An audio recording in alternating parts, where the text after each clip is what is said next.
ఓం శ్రీ సుబ్రహ్మణ్యేశ్వర స్వామియే నమః. అందరికీ నాగుల చవితి పండగ శుభాకాంక్షలు అండి.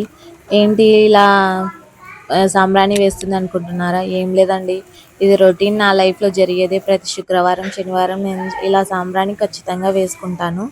ఇలా వేసుకోవడం వల్ల మన ఇంట్లో ఉండే చెడు పోతుందని మన పెద్దవాళ్ళు చెప్తారు. నేను కూడా అదే ఫాలో అవుతానండి. ఖచ్చితంగా శుక్రవారం శనివారం నేను ఖచ్చితంగా సాంబ్రాణి వేస్తాను. మన మనసుకే చాలా మంచిగా అనిపిస్తుందండి ఆ పాజిటివ్ ఫీలింగ్. ఏం లేదండి, ఈరోజు నాగుల చవితి కదా, అందుకే పొద్దున్నే లేసాను. ఏంటండి అంత మా ఆయనే చేశారు అనుకుంటున్నారా? అంత లేదండి. పొద్దున్నే లేచి నేను నువ్వు ముద్దలు చలివిండి పళ్ళు పలహారాలు అన్నీ చేసి పటాలు తుడుచుకొని అన్నీ రెడీ చేస్తే దీపం పెట్టడానికి కూడా నన్ను 4 చివాట్లు తిట్టి దీపం పెడతాడండి. దేవుడు నమ్మడని కాదు, నేను చేస్తే తనకి ఇష్టం అండి, అంతే. ఇంకా పూజ చేస్తున్నాం కదండి, నేనైతే హారతి పాట ఇలా పాడతాను. అంబ మంగళం జగదాంబ మంగళం, మంగళారూపిణి గౌరీ మంగళం, వాణి మంగళం కళ్యాణి మంగళం, ఓంకార స్వరూపిణి దేవి మంగళం, జనని మంగళం జగజనని మంగళం, ముల్లోక సంచారిణి అమ్మ మంగళం, శక్తి మంగళం శివశక్తి మంగళం, అర్ధనాగేశ్వరిణి గౌరీ మంగళం, లలిత మంగళం శుభచరిత మంగళం, శ్రీ త్రిపుర సుందరి దేవి మంగళం. ఇంకా ఇలా అయితే ప్రసాదాలు సమర్పించాము. నూగుముద్దలు చలివిడి, బల్లారి కొబ్బరి, బెల్లము, పెసరబ్యాలు ఇలా మొత్తం దేవుడికి ఒక పలహారం లాగా పెట్టి సమర్పించానండి. ఇంకా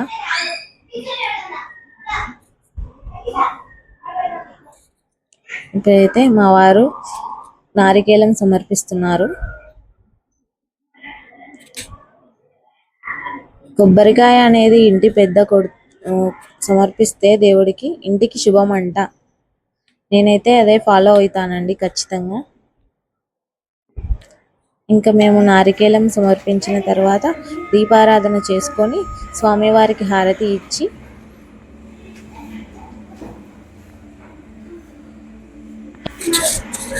ఇచ్చిన తర్వాత మా వాళ్ళని పిలుస్తే చూడండి, ఒక్కొక్కరు నన్ను ఏదోలా చూసేలాగా ముక్కొని వెళ్తారు. మా పిల్లలు ఇద్దరు అయితే హారతి తీసుకోవడానికి ఎంత సతాయిస్తారు అంటే అంత సతాయిస్తారు నన్ను. చూడండి, మా చిన్న బాబు వస్తాడు, ఆయన నాకే మొక్కుతాడు వచ్చి, అక్కడ స్వామివారికి ముక్కమని చెప్తున్నాడు. మా పెద్ద బాబు ఈయన ఇంకా స్పీడ్గా వెళ్ళిపోతుంటాడండి. టీవీ చూడాలని స్పీడ్ ఎక్కువ. వాళ్ళ నాన్న అడిచినందుకు వచ్చాడు. మేమైతే ఇంక అందరం ఇలా ఇంట్లో అయితే పూజ అయిపోయిందండి. ఇంకా గుడికి వెళ్ళి స్వామివారికి పాలు వేయడానికి వెళ్తున్నాం. మేమైతే మా అత్తమ్మ వాళ్ళు చెప్పినట్ల విధంగానే అన్నీ తీసుకొని వెళ్తాను. కుంకుమ, పసుపు, బల్లారి కొబ్బరి, కళ్ళు, కూరలు, పెసరబ్యాళ్ళు, టెంకాయ, పాలు, కలశము, హారతి పళ్ళెం, బత్తీలు, అరటి పండ్లు, పూలు, పండ్లు, నూగు ముద్దలు చలివిడి,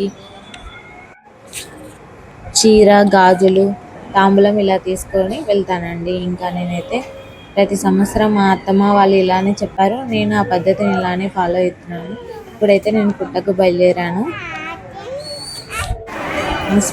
అమ్మో ఎంత రష్ ఉంది చూడండి మా నంద్యాలలో.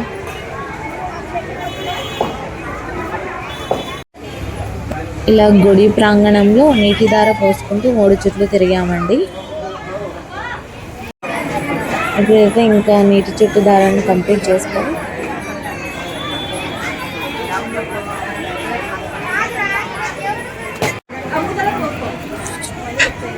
ఇలా నాగదేవతకి చీర, గాజులు, ప్రసాదం, నారికేలం, దీపాలు అన్నీ సమర్పించి నేను ఇంకా ఇలా చేసి వచ్చానండి.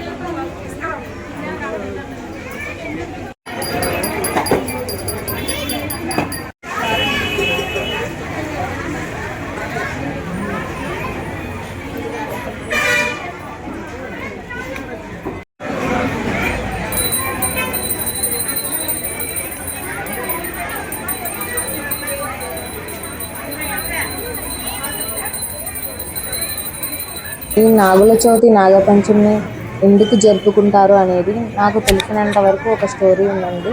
మా పెద్దవాళ్ళు చెప్పినది. శ్రీ మహావిష్ణువు ఆదిశేషుని సేవకు మెచ్చుకొని ఏదైనా ఒక వరం కోరుకోమంటే తాము జన్మించిన పంచమి రోజున భూలోకంలో మనవాలి సర్ప పూజలు చేయాలి అని కోరుకున్నాడంట. అప్పటి నుంచి శ్రావణ మాసంలో ప్రతి సంవత్సరము నాగుల పంచమి పండుగను జరుపుకుంటున్నాము. అయితే గరుడ పంచమికి సంబంధించిన మరో కథ కూడా ప్రచారంలో ఉంది. ఈ గరుడ పంచమి అనే పేరు ఎలా వచ్చిందంటే, కశ్యప ప్రజాపతికి వినత, గద్రువ అనే ఇద్దరు భార్యలు ఉండేవారంట. వినతకి గరుత్మంతుడు జన్మించాడు. గద్రువకు సర్పజాతి జన్మించింది. అందుకే సర్పజాతి జన్మించిన శ్రావణ శుద్ధ పంచమి రోజున నాగపంచమిగా పిలుచుకుంటాము. ఇదే రోజున వినతకి గరుత్మంతుడు జన్మించాడు కాబట్టి గరుడ పంచమిగా కూడా పిలుస్తారు. నాగపంచమి వేళ నాగదేవతలను పూజించడం వల్ల సౌభాగ్యంతో పాటు చక్కని సంతానం కలుగుతుందని నమ్మకం. ఎంతో విశిష్టమైనటువంటి వ్రతాన్ని 10 సంవత్సరాల పాటు ఆచరించి ఆ తర్వాత ఉద్యాపనం చేయాల్సి ఉంటుంది. సాధారణంగా ఏ తల్లి అయినా తన సంతానం తాను గర్వించేలా, లోకం మెచ్చేలా ఉండాలని భావిస్తుంది. అలా తన తల్లికి దాస విముక్తి కలిగించడం కోసం గరుత్మంతుడు దేవలోకం నుంచి అమృత కలశాన్ని తీసుకొచ్చాడు. అందుకోసం ఇంద్రుడితో పోరాటం చేశాడు. సాక్షాత్తు శ్రీ మహావిష్ణువు ఆశీస్సులు అందుకొని ఆయన వాహనంగా మారిపోయాడు. అలాంటి గరుత్మంతుడు గరుడ పంచమి రోజు పూజిస్తే ఆరోగ్యవంతులై ధైర్యవంతులై సంతానం కలుగుతుందని నమ్మకం. నాగుల చవితి మాదిరిగానే నాగపంచమి నాడు నాగదేవతను పూజించి పుట్టలో పాలు పోస్తారు. సర్ప పూజతో సంతాన ప్రాప్తి, రాహుకేతు దోషాలు తొలగిపోతాయి. ఈ పంచమి రోజున నాగులను పూజించి గోధుమలతో చేసిన పాయసాన్ని నైవేద్యంగా సమర్పిస్తారు. పగలంతా ఉపవాసం ఉండి రాత్రికి ఆహారం తీసుకుంటారు. నాగపంచమి రోజున నాగులను పూజించిన వారికి విషబాధలు ఉండవు. పవిత్రమైన ఈ రోజున సర్పసూత్రాన్ని పారాయణం చేసిన వారికి ఇంద్రియాల వల్ల ఏర్పడే రోగాలు బాధించవు. సంతానం లేని దంపతులు నాగపూజ చేస్తే వంశాభివృద్ధి, కార్యసిద్ధి కలుగుతుందని, కాలసర్పం నాగదోషాలను తొలగిపోతాయని, నైవేద్యం కోసం పాలు, చెలివిడి, చిన్న చిన్న ఉండ్రాళ్ళు, వడపప్పు సమర్పించాలి. నాగప్రతిమలను పూజించడం వలన కాలదోషం, కుజదోషం, సర్పదోష నివారణం జరుగుతుంది. అలాగే నాగపంచమి నాడున పుట్టకు పూజ చేసి పాలు పోయడం వల్ల వంశాభివృద్ధి కలుగుతుందని పండితులు చెప్తున్నారు. దేవాలయాల్లో నాగసూత్రాలు, పంచామృతాలతో అభిషేకం వంటి కార్యక్రమాలు చేయడం వల్ల సకల భోగభాగ్యాలు ప్రాప్తిస్తాయని నమ్మకం.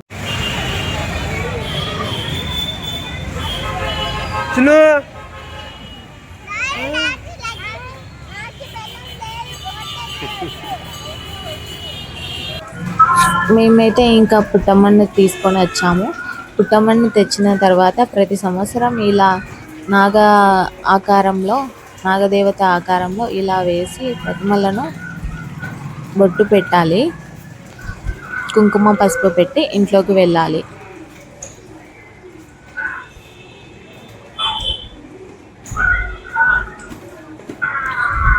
నేనైతే ఇలా వెళ్ళి ఇంకా ఇంట్లోకి వెళ్ళానండి. ఇంకా కంప్లీట్ చేసుకొని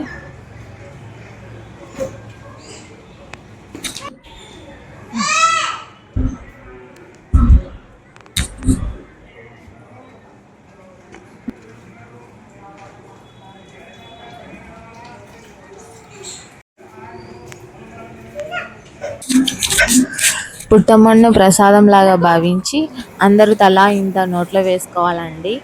అది దేవుడి నైవేద్యం. మా ఛానల్ని సబ్స్క్రైబ్ చేసుకోండి ఫ్రెండ్స్.